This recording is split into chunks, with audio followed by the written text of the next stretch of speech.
Kicking back, we start and feel. Spitballing cards to the thrill. Jeff and Chris and I make 5. Talking tops to keep it live.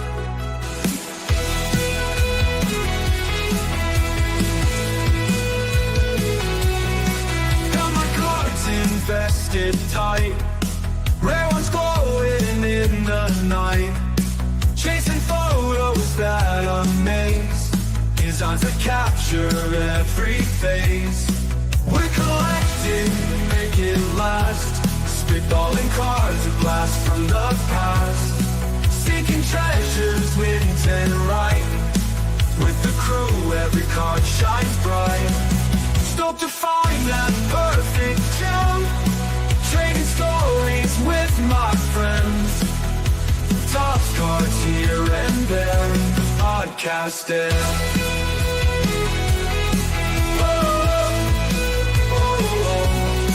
Baseball legends in hand, history on demand. Rare finds, won't you stay? Every episode we play, we're collecting, make it last, spitballing cards that blast from the past, seeking treasures, wins and right, with the crew every card shines bright.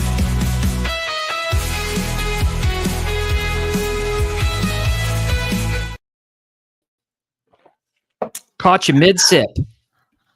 Hey everyone, Ty and Jeff, we are here with the bad news. The bad news for basketball card fans, basketball fans, which both you and I are, Jeff.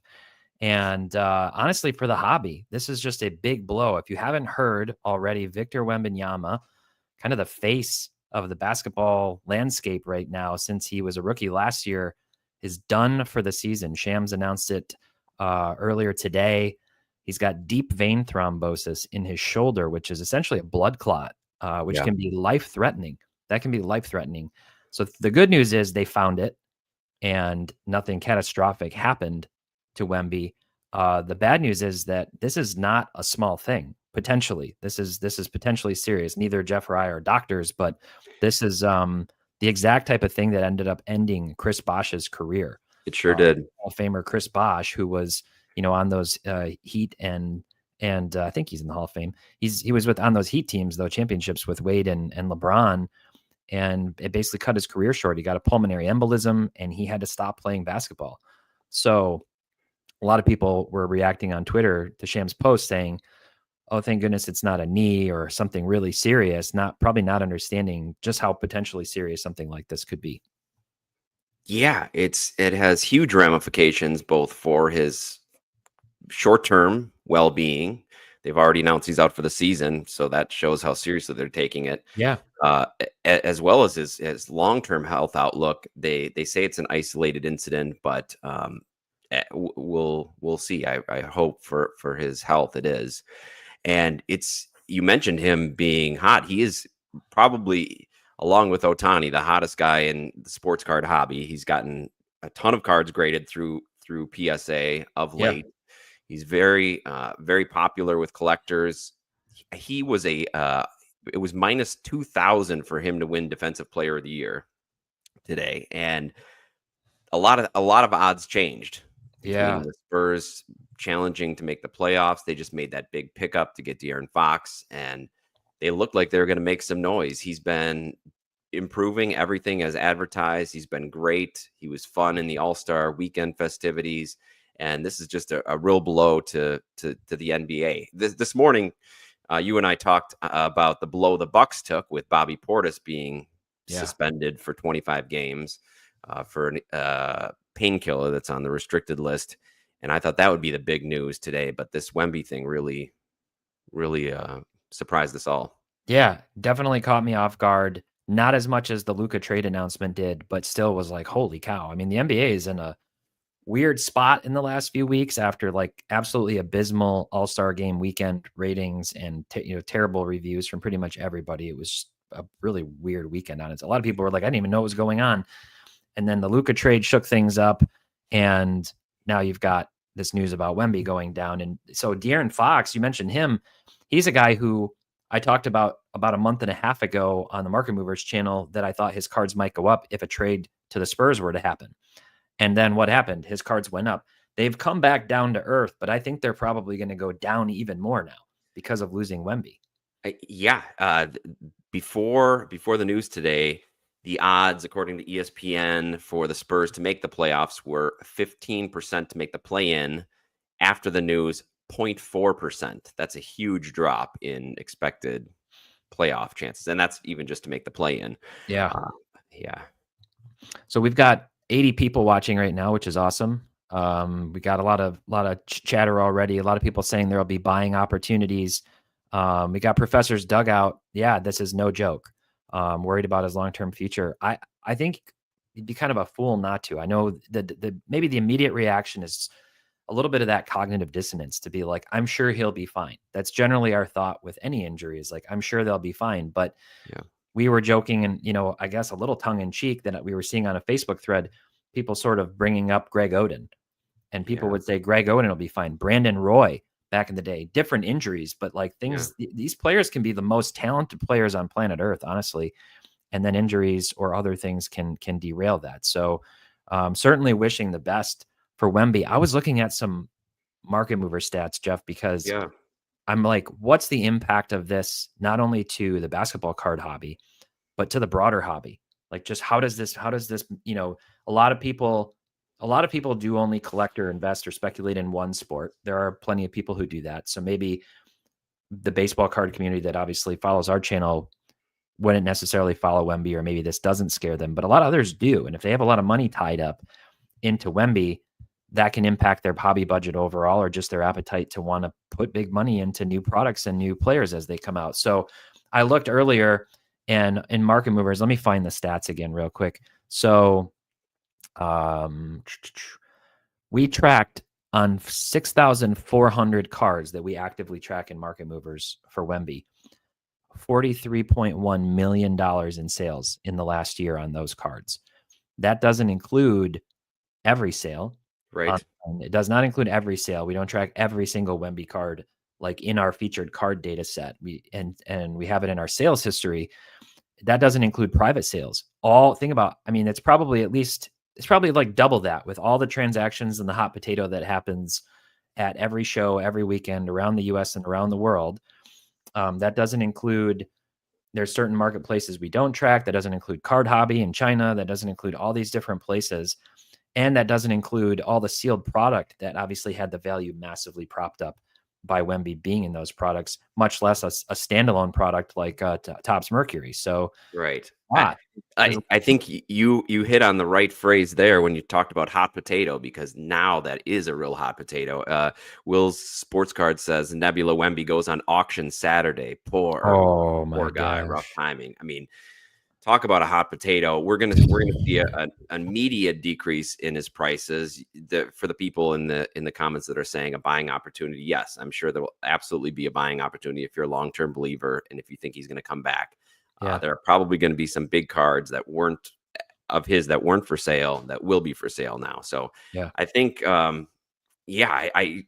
we were talking before, there was a similar situation with an injury like Ronald Acuna. After his MVP season. Of course, he wasn't playing to that MVP level when he got hurt, but still, it was a pretty dramatic issue for his collectors. Everybody was waiting for 2 straight years out of Acuna, and they thought that was going to be it. 2 straight years showing he could be out there and playing at a high level. And so his cards took an immediate hit, as did Ohtani's after his first injury when he was here. So there are always constant reminders that this is a very risky proposition. Yeah, as Davo says, hobby risk 101, especially if you are investing in current and I don't want to say unproven, but at least in Wemby's case, he hasn't really established his legacy yet. So yeah, this is, ultimately we don't know. We don't know how serious this is or how serious it would be. It could be an isolated incident. Legally binding cake, funny, is asking, like, is this a big man problem? From my understanding, it predisposes you to it more Um, and like I said, I'm no doctor, but I did read that if the taller you are, this can predispose you. There's other genetic factors as well. Ethnicity can impact it. So there's a lot that can contribute. And this does happen to people. People get deep vein thrombosis and then they go on blood thinners, they clear everything out, and then they never have a problem again. But when you're talking about something like this, that literally can kill you, it can literally kill you, stop your heart. That's a scary thing. It's not, in some ways, unlike what happened to Bronny James, where it was like, holy cow, like he went into full blown, cardiac arrest. He came back and played and was cleared, but it's always going to be in the back of your mind too. You know what I mean? And looking at somebody like Wemby, I'm sure he wants to play the game of basketball, but if it came down to like, wow, my life is at risk, he could just as easily walk away, and he's got a lot of money already. Like he's already got a ton of money. So, I don't know. And he's got a great personality. He's a beloved figure. He could spend the rest of his life on the autograph and promotional circuit and be just fine financially. Yep. So I hope I think the seriousness of it is shown by the fact that they just found out and they've already eliminated his capabilities of coming back for the entire season. It's not just like, well, day to day to be determined. He's going to get more tests. They said that's it. We assume he'll be ready for camp next fall, but that's a big assumption. Yeah, and I mean, you mentioned Acuna. I think that's a really good comparison in a way, by virtue of sort of their nature as kind of doing unique things. We first talked about Ohtani. In some ways, like the impact to the respective sport and hobby market, I think is similar, Wemby versus Ohtani in that way, but like their impact to the game and what they're doing, I don't think Wemby's reached that level yet of Shohei.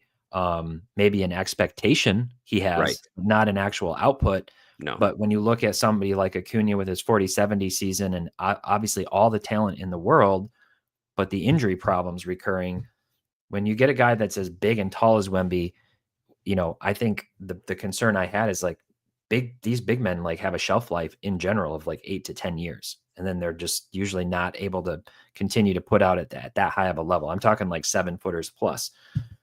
You don't expect something like this, but it's just a huge concern. Like I'm thinking about dealers and people who have like so much money tied up into these cards, which they're just like regularly trying to turn inventory. But if you have, $100,000 in inventory as a dealer and 20,000 of that is in Wemby because he's just a hot ticket item, like that can really impact your cash flow. What do you do now? Are you holding those cards? Are you liquidating now? Cause that's the nature of your business. It's a tough call, honestly. Yeah, it definitely puts those people in a tough situation. There were probably people holding, and especially after the Spurs made the move and it looked like they might make a run for the playoffs, maybe holding a little extra Wemby for that national exposure during the play-in tournament. And now, that puts people in a really, really tough spot. And again, it's a reminder for those of us, even if we're not invested or collecting basketball, that similar things could happen with the players that we do collect in our sports. There are so many baseball players too, over time. I mean, this is like the scary factor, right? Is if you're spending big money. In fact, and I think maybe we'll end up talking about this on an actual upcoming Spitballing episode with the rest of the crew, but we were having a little bit of an exchange yesterday or the day before about Shohei and just like what he's accomplished so far. One of the things I did was pulled up StatHead in his first 7 years compared to Trout's first 7 years and just said like, look, Trout was this big guy for all of the 2010s. And now look at what injuries have done to him and sort of almost like negatively impacted his legacy as this new like wave of people have come into the hobby. They don't even like know the legacy of Trout's cards. They're not buying Trout cards. All these new people who have come in, they're just like, I don't know, that guy was good a while ago. Now he can't stay healthy. And how many other athletes are like that? I was like, think about like Mark Pryor, Kerry Wood, Strasburg, Bo Jackson, obviously, like for sure. And players. And Trout became that guy, but before that, you're right, he established his legacy, but he hasn't played more than 140 games since 2016. So especially since the boom of the hobby, no one thinks about Trout as being great. So that definitely impacts his collectability. I think at least with Ohtani versus even what Wemby has done is that he's established a couple pretty amazing seasons being the only guy to pitch and hit. And plus he's got a really wide audience base around the world. So I feel like his floor is settled in there a little bit. Yeah. But yeah, if it becomes like Trout, where all of a sudden he doesn't play 140 games for the next 6, 7, 8 years, that could definitely affect his hobby value. Yeah. I'm going to pull up Market Movers and show just kind of what his stuff had been doing. So he's pretty much been flat. Like over the last 180 days, he's down big time. Basically since before the season and the hype, all the new cards being printed, all the PSA 10s popping, all those things. But 90 days, 60 days, he's pretty much just been flat. I would very much expect, not be surprised at all to see him as the cold player of the week next week on SCI's Top 5 Tuesday, because this is going to be an impact. I've really only got 3. I think I've only got 3 Wemby cards, and they're all around $100 cards. And I don't even right now, I actually almost sold them because I just did a video selling a bunch of stuff to Cards HQ. And I was like, I'm just going to hold him. I believe in this guy. Like, I think there's still potential and a hype cycle. And at some point he's got to have a good season with the team and whatever. And now I'm like, it's $300. Do I just take the sunk cost right now and move on? It's about what I paid for them. So I don't know. I don't even know what I would do right now. Yeah, and a lot of people in the comments are mentioning those Mercury boxes. Yeah, I checked with Ty to see if he's holding on to any of those. He said no. I can't imagine what's going to happen with those. Yeah, obviously Jeff, my boss, not you, but my boss Jeff Wilson invested heavily into Mercury, and we had a conversation about that too. When it came out, I thought it would be better received than it was because it was his only RPAs, and it was obviously a new concept, a new product. Only Wemby cards, which I think ultimately was kind of its downfall. But I'll pull those up in a second here. Just looking at this card, forecasting a week out, if we were to like snap the chalk line here, I think this is gonna probably be at least down to $75 by a week from now, and probably on a trajectory downward. Yeah, I can imagine. Somebody in the comments also mentioned buying an Ohtani cheap after his first injury. I'll say that as much as Chris, my blabbing partner, and I love Ohtani cards, now we waited because we didn't know how we would come back from that first injury. And so we ended up paying a lot more. But in retrospect, I'm glad that or compared to what has happened with other people, I stand by that decision of buying a little bit, of waiting till somebody comes back or at least shows that they can come back. I see Mercury's going up there. Well, over the last 30 days, it's back up to an average of almost 9K.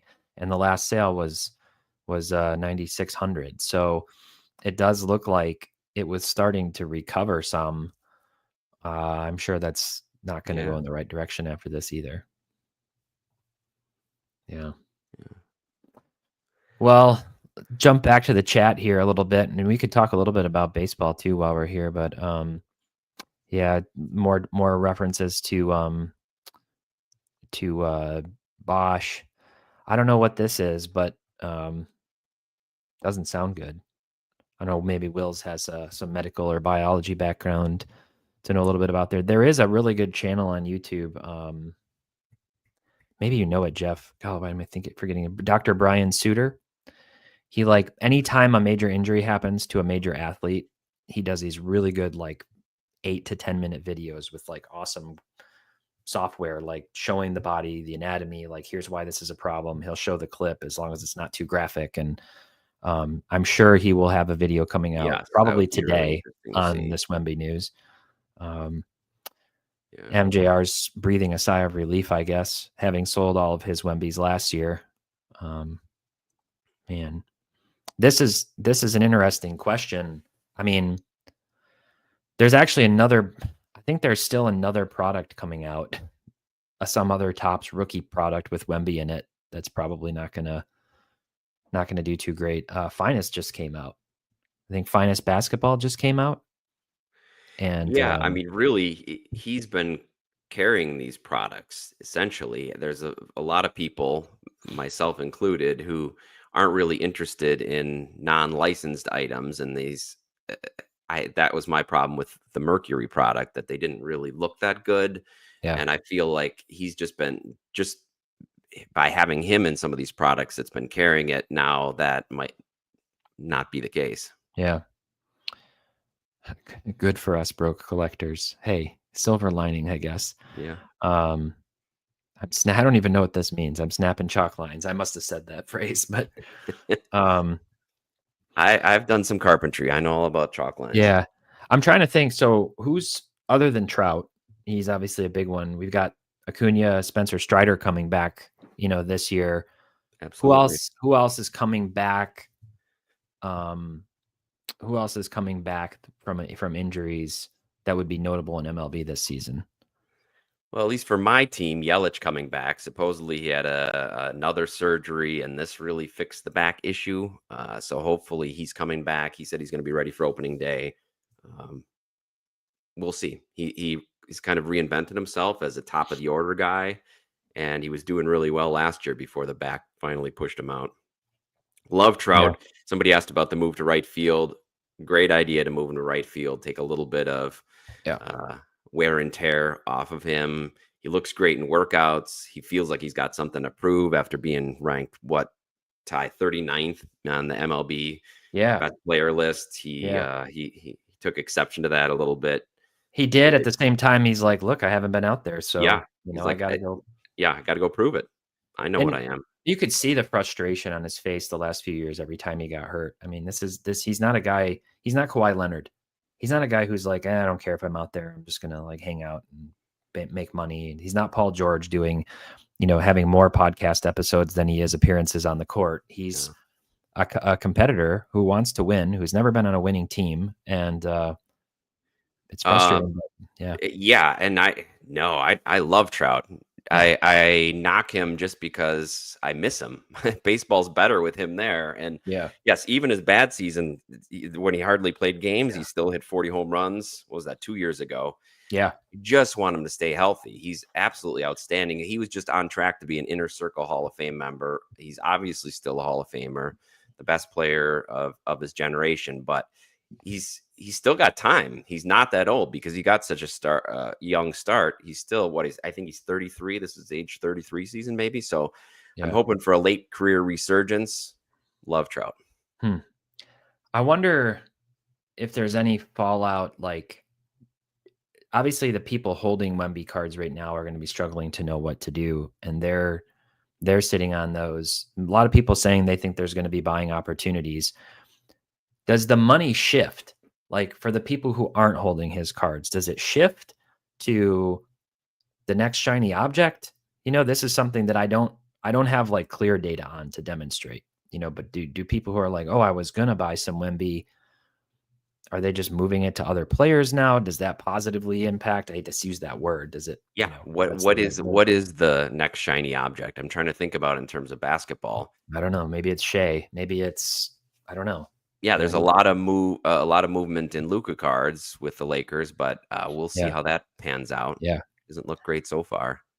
I was actually wondering about this, and I was going to actually make the comparison of this Wemby injury to me. Actually, if there were one player in the universe, one athlete who I would compare it to the most, it would be Caitlin Clark. When we did our Market Movers member live stream on Tuesday night, we actually asked this question, basically like, I don't remember, it was like, who would you rather invest in, or who's a better long-term investment? Somebody asked that question, and there was like 60% of the chat, I think, said Caitlin Clark, and 40 said Wemby. It might have been even closer than that. It was very close. Interesting. So both obviously have had a I mean, big impact she on their carries card the markets. fortunes of an entire league on her shoulders. I would argue if she went down, it's even bigger to that league and to those products, because Yeah, you're right. It's pretty much, I mean, Sabrina Ionescu and others, they do have value, and I think they've been lifted up because of for her sure. impact. Yes, But she's raised yeah, the the tie for everybody. As a basketball fan, I just have to say, Ty, it's disappointing. One of my favorite games to watch this year was Giannis and Wemby going head to head, and it's just so much fun to see the really talented players face off. And so that's from a basketball standpoint, that's what I'm going to miss the most. Yeah.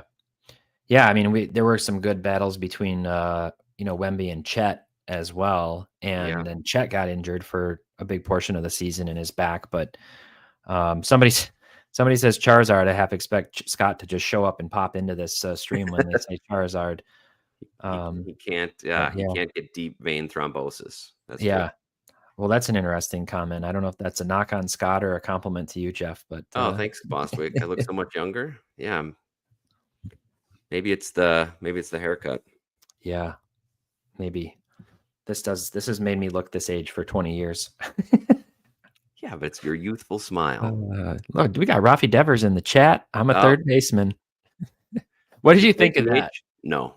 What do you think of that, Jeff? I think in a string of questionable decisions by Boston, trading Mookie, letting Xander go, signing this guy to a $300 million contract, and apparently not talking to him about their new shiny object they're bringing in, who happens to be a Gold Glove caliber player at his position. I feel like it's not going to end well, and which I'm sorry to say, because I love Devers and I was looking forward to him this year. Yeah, my one of my colleagues, Nick, who's our director of marketing, product marketing, he said he's an Astros fan. So he was actually hoping this whole time the Astros would bring him back. He said Bregman's notoriously bad at the plate for the first 6 weeks of the season. His third base defense has always made up for it. It's going to be rough having Bregman hitting 190 and Devers making errors every day to start at third base. Geez. Yeah, so, I think you had a solution in our chat. What were you thinking that they should do? Well, so what I said is, like, one of the challenges for a manager of any team is to like manage all the egos, right? And to manage personalities and to keep everybody happy and motivated. And I'm sure that's no small feat. I've had a hard enough time managing small teams and just keeping people engaged and playing nicely together. So to have a whole roster, of baseball players and do that is not an easy thing. And so I said, if I were the manager, I would probably have a little conversation with Bregman and say, look, we're thrilled you're here. We brought you here for a reason. We're ecstatic, and you're going to make a big impact for our team. We also know or believe that you're an incredibly versatile defender, and Rafi has been at third for us for a long time. He wants to play third. We're going to start you out at second, and we're going to see how it goes. And then a little bit of like because we all know, at least if history is any, proof, how it's going to go. And there's going to come a game where the Red Sox lose 4-3, and it's because Devers had a critical error at some point in the game. And then I'd pull Devers aside and be like, look, last year we lost. We were 5 games out from the playoffs. Every single game matters. We need the whole team to be playing in their optimal positions. We're going to make a change for now, and we're going to put Bregman at third. And in either they're moving him to DH, or depending on how Casas is doing, they're putting Rafi at first, or they're doing something different. But I think he's got to be a little bit tactical and play the personalities right. Act. Yeah. I see Kane's Lance just said maybe with Devers looking over his shoulder, he might try harder on defense.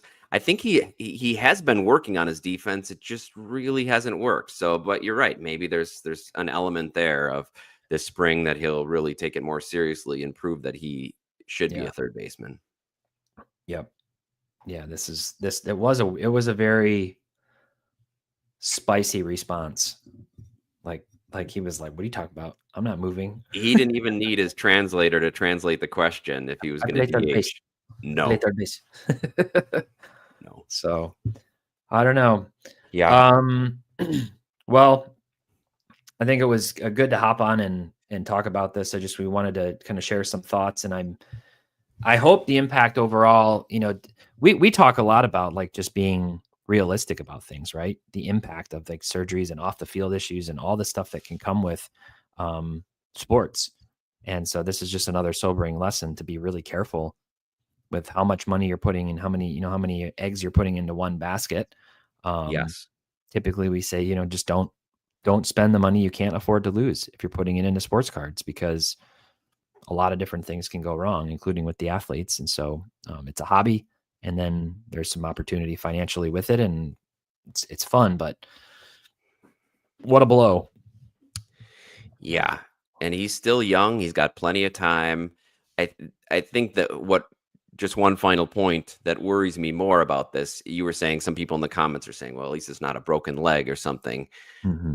I get that, but I'm on the other side where I feel like even though he's young, something like a broken leg would heal and he could just be fine. But something like this, it might be something that carries with him despite his age. So I'm a little bit more worried. I mean, not only for his health, of course, but for his future career because of it.